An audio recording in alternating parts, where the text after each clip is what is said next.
Binigyan din ni Pangulong Ferdinand R. Marcos Jr. ang patuloy na paglalim ng trade relations ng Pilipinas at Cambodia.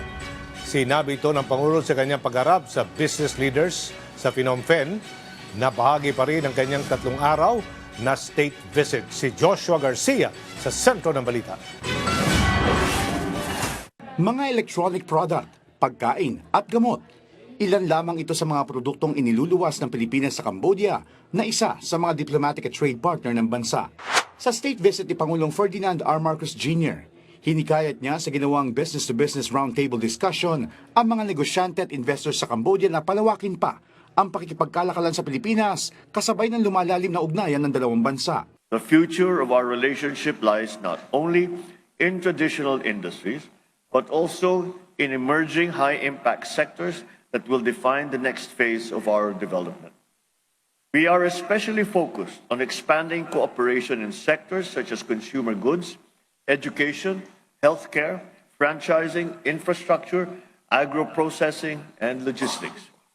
These industries are critical drivers of both economic modernization and social development. Ang mga sektor na ito, sabi ni Pangulong Marcos Jr., pasok sa layunin ng dalawang bansa na makasabay sa global trend pagdating sa innovation, sustainability at digital transformation.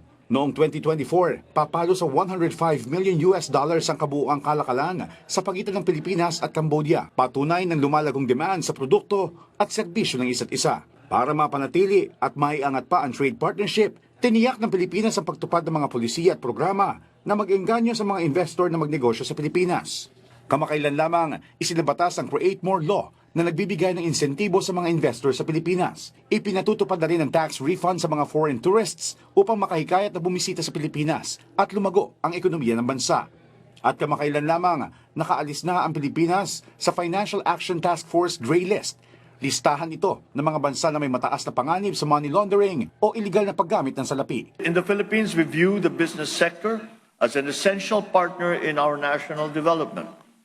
While the government is focused on creating the enabling environment through stable policy, sound regulations, and strategic infrastructure, it is the private sector that moves capital, creates jobs, introduces technology, delivers meaningful and lasting impact on the ground.